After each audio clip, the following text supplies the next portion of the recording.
baaris madax bannaan oo ay samaysay idaacadda kulmiye ee magaalada muqdisho ayaan ku ogaanay in doorashada xubnaha golaha shacabka ee baarlamaanka Soomaaliya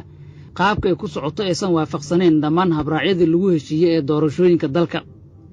xogta aan helna waxay tilmaamaysaa in kuraasta qaar la boobay, ergada qaarna ay hayeen shaqaalaha dawladda, ciidamo ka tirsan kuwa qaranka iyo in murashaxiinta qaarkood loo diiday inay tartamaan. meelaha ugu daran oo ay doorashada boobka ah ka dhacday waa magaalooyinka Dhuusamareeb iyo Baydhabo oo xarumo u kala ah maamulada taabacsan Villa Soomaaliya ee Galmudug iyo Koonfur Galbeed. habraacyadii ugu dambeeyay ee doorashada Soomaaliya ayaa dhigaya in ergada ay soo xulaan xubno ka kooban 5 qof oo hormuud u yahay odayga dhaqanka beesha kursiga iska leh, in la soo bandhigo ergada lana tababaro iyo in guddiga fiid ay hubiyaan ergada doorashada, mana dhicin dhammaan qodobadan iyo qaar kale. qaar ka mida beelaha Soomaaliyeed ayaa ku hanjabay dagaal kadib markii ay sheegeen in kuraastooda loo diiday dadka ay rabeen inay ka dhigtaan wakiilada ku matali doona baarlamaanka 11aad ee Soomaaliya. mid ka mid ah duubabka dhaqanka beelaha Soomaaliyeed ayaa warbaahinta ka sheegay shalay in la boobayo kursiga beeshiisa isla markaana aysan suurtagal ahayn in ay aqbalaan oo ay dhimasho ka xigaan. شريفك الذي نودعي شريفك دعاية الذي هرتين يا شريف لك ظلموها يا الشرف ولا ظلموها يا وريا ورهنا كل لينا والله دقالنك حقنا والله وكبابينا والله وكبابينا والله إلهينا ملائكة سسنا صدقنا شمد ملائكة صدقي والله نزل دقال ميسو صومالي دمنا مخلنا ولو قديمة والله آل صوماليا لها واحد يالي سوار إذا بياشتو وريا كرسينا شرف ولا بناك وقمرها شرافته. waxyaabaha kale oo ay ogaatay idaacadda kulmiye isla markaana qusaya doorashada Soomaaliya waxaa qayb ka ah in ra'iisul wasaaraha Soomaaliya Maxamed Xuseen Roble uu ka baxay ballan oo la galay habeen ka hor midowga murashaxiinta madaxweynaha Soomaaliya,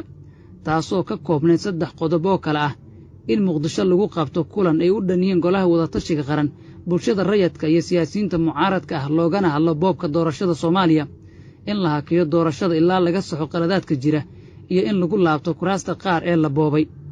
ra'iisul wasaare Roble ayaa kulankii la filayay inuu ka dhaco magaalada Muqdisho waxa uu ku qabtay aaladda Zoom-ka, halka doorashadii oo mucaaradka kula ballamay inuu hakiyo ilaa qaladaadka laga saxo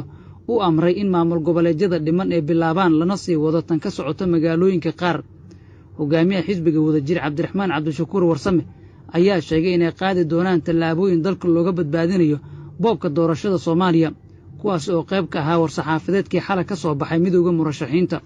والله هدي وحي iska sii socdaan oo wax la joojinayo jirin oo waliba asagii uu leeyahay doorashada hala sii wado hadii dawlad goboleed hadda bilaabay ee boob cad sameeyeen kuwa kale la yiraahdo bilaaba oo wax standard iyo wax sharciya habraaci doorashada aan lagu dhaqmaynin doorashada dalka marka kama jirto ee dalka hal isboobaa ka jirta runtii anaga waxaan noo muuqato noocaadaati waxa socdaahu inay qaranka iyo dadka Soomaaliyeed iyo dawladnimada iyo xasiloonidooda ay dhibaato ku yihiin. marka anaga waxaan leenahay doorasho la boobo fasaltigeeda ama natiijadeeda waa la garanayaa, mas'uuliyaddaas u gudano dadka Soomaaliyeed aan rabnaa inaan fursad u siino sidii xal loogu heli lahaa ama xal qaran loo heli lahaa taladeeda inaan bilaawno haddii Ilaahay yiraahdo. waxaa cad in dalka uu cagta saaray dhaba aan wanaagsaneyn oo horseedi kara burbur iyo isku dhacyo hubaysan. ra'iisul wasaare Roble oo mas'uul ka ah hagidda doorashada Soomaaliya, madaxweyne Farmaajo iyo maamulada taabacsan Villa Soomaaliya waxaa muuqato inay ku cayaarayaan dhimbilo dab ah oo aan yareyn khatarta ka dhalan karta, waxaana muuqata inay dhalanteed ka dhigteen qayladhaanta iyo abaabulka ka soo baxaya xubnaha mucaaradka ah iyo qaar ka mid ah beelaha Soomaaliyeed ee kuraastooda la boobay.